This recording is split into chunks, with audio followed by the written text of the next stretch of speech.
जिंदगी के रंग। राघव और उसकी पत्नी काव्या शहर के कोलाहल से दूर एक छोटे से गांव में रहते थे। दोनों की शादी को 10 साल हो चुके थे और उनकी जिंदगी में सुख और दुख के रंग बराबर बिखरे हुए थे। राघव गांव के स्कूल में शिक्षक था और काव्या गृहिणी। उनकी छोटी सी दुनिया बेहद साधारण लेकिन प्यारी थी। काव्या सुबह जल्दी उठकर घर के सारे काम निपटा देती और फिर राघव के साथ बैठकर चाय पीती। यह उनका रोज का नियम था और इसमें उन्हें बड़ा सुख मिलता था। चाय के प्याले के साथ होने वाली बातचीत अक्सर हल्के फुल्के हास्य से भरी होती थी। राघव अपनी छात्रों की मासूमियत भरी हरकतों का जिक्र करता और काव्या उसकी बातों पर खिलखिला उठती। जीवन सरल और मधुर था, लेकिन सुख के बाद दुख आना भी एक अटल सत्य है। काव्या और राघव की कोई संतान नहीं थी। शादी के कई सालों बाद भी काव्या मां नहीं बन सकी थी और यह बात उनके जीवन में एक बड़ा दुख बनकर छाई रहती थी। राघव हमेशा काव्या को समझाता, देखो काव्या, हम एक दूसरे के साथ हैं, यही सबसे बड़ी बात है। बच्चा ना हो तो क्या, हम खुश हैं। काव्या दिखाने के लिए हां कर देती, पर भीतर ही भीतर वो यह दुख झेल नहीं पा रही थी। हर रात जब वो अकेली होती तो उसकी आंखों से आंसू बहने लगते। बच्चे के न होने का खालीपन उसे धीरे धीरे खाए जा रहा था। एक दिन गांव में एक उत्सव का आयोजन हुआ। राघव और काव्या ने भी उसमें भाग लिया। पूरे गांव में खुशी का माहौल था। लोग नाच गा रहे थे, बच्चे रंग बिरंगी पतंगें उड़ा रहे थे। राघव और काव्या भी उत्सव में खो गए थे, मानो वो सभी दुख भूल गए हों। उस रात जब वे घर लौटे तो दोनों ने मिलकर इस दिन को जीवन के सबसे अच्छे दिनों में से एक करार दिया। लेकिन जीवन कब करवट ले ले कोई नहीं जानता। एक दिन काव्या को कुछ अजीब महसूस हुआ। उसने कई दिनों से घर के कामों में भी रुचि नहीं ली थी। डॉक्टर को दिखाने पर पता चला कि काव्या गर्भवती है। यह सुनकर उसकी खुशी का ठिकाना नहीं रहा। वो तो मानो आसमान में उड़ने लगी। राघव ने भी उसे कसकर गले लगा लिया, मानो सालों का दुख पल भर में समाप्त हो गया हो। काव्या ने उस दिन को जिंदगी का सबसे सुनहरा दिन माना। महीनों तक वो और राघव अपने आने वाले बच्चे के बारे में बातें करते, नाम सोचते, सपने बुनते। लेकिन जैसे जैसे समय बीता, काव्या की तबीयत बिगड़ने लगी। 9वें महीने में उसकी हालत बहुत नाजुक हो गई। डॉक्टरों ने कहा कि डिलीवरी बहुत ही मुश्किल होगी और मां और बच्चे दोनों के जीवन पर खतरा है। राघव और काव्या इस खबर से टूट गए।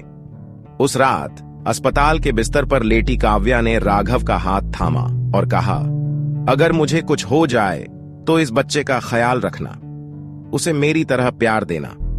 राघव की आंखों में आंसू थे, लेकिन उसने कहा, तुम्हें कुछ नहीं होगा, हम दोनों मिलकर इस बच्चे को पालेंगे। डिलीवरी का समय आया।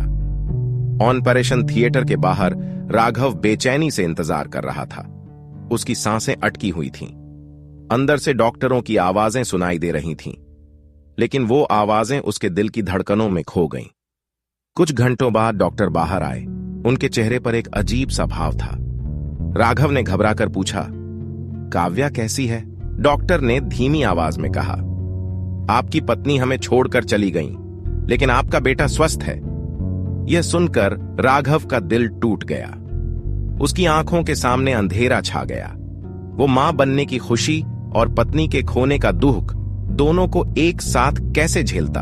उसने सोचा था कि अब उसकी दुनिया पूरी हो जाएगी, लेकिन उसकी दुनिया तो बिखर गई थी।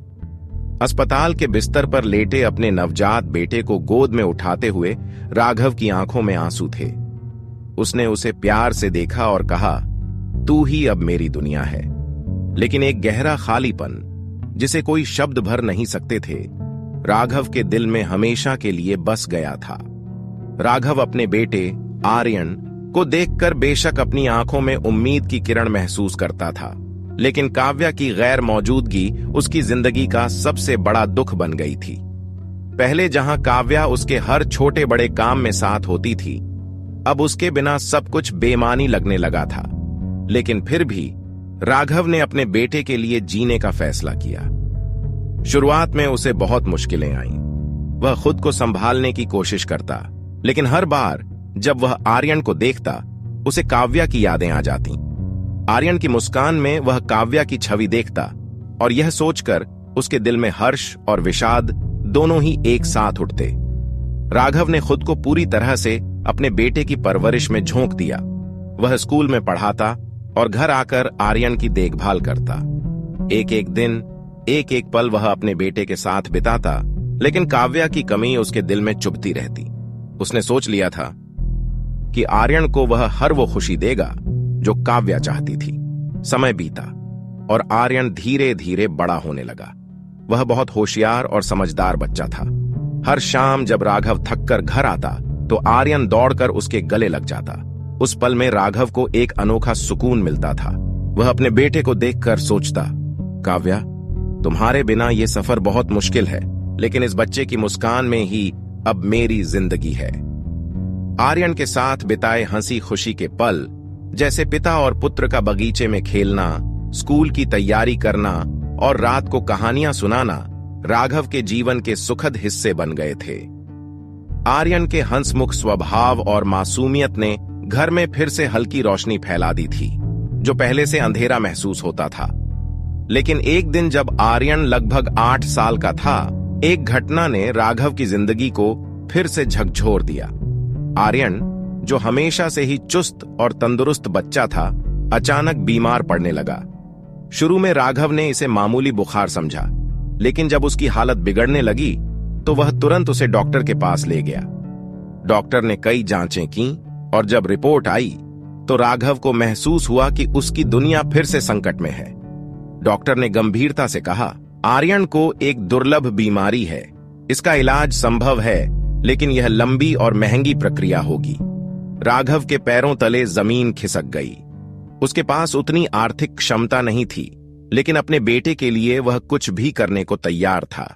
उसने अपने सारे जमा किए हुए पैसे खर्च कर दिए, घर गिरवी रख दिया और गांव वालों से उधार भी लिया। हर दिन वह अस्पताल के चक्कर लगाता, डॉक्टरों से प्रार्थना करता, लेकिन आर्यन की तबीयत बिगड़ती जा रही थी। राघव ने अपनी सारी ताकत आर्यन को बचाने में लगा दी, लेकिन वक्त किसी के बस में नहीं होता। आर्यन धीरे धीरे कमजोर होता गया। एक दिन जब वह अपने बेटे के सिरहाने बैठा था, आर्यन ने उसे हल्की आवाज में पुकारा, पापा। राघव की आंखों में आंसू थे। उसने अपने बेटे का हाथ थामा और कहा, हाँ बेटा, मैं यहीं हूं। आर्यन ने मुस्कुराते हुए कहा, क्या मम्मा भी हमें देख रही हैं? राघव का दिल टूटने को था। उसने अपनी आवाज को संभालते हुए कहा, हाँ बेटा, वो हमें देख रही है और हमेशा हमारे साथ है। उस रात आर्यन ने आखिरी सांस ली। राघव ने उसे सीने से लगाकर रोया, मानो उसकी जिंदगी की आखिरी उम्मीद भी चली गई हो। अस्पताल से घर लौटते वक्त राघव के कदम भारी थे। वह घर के उस कमरे में आया जहां काव्या और आर्यन की तस्वीरें लगी थीं। उसने उन तस्वीरों को देखते हुए कहा, तुम दोनों ने मुझे छोड़ दिया, लेकिन मैं तुम दोनों से कभी अलग नहीं हो पाऊंगा। राघव के जीवन में अब न तो कोई खुशी बची थी, न ही कोई हंसी। वह अपने भीतर एक खालीपन महसूस करता था, जिसे भरने की कोई उम्मीद नहीं थी। गांव के लोग उसे देखते थे, लेकिन कोई भी उसके दुख की गहराई को नहीं समझ सकता था। आखिरकार एक रात राघव ने अपने जीवन का सबसे बड़ा फैसला लिया।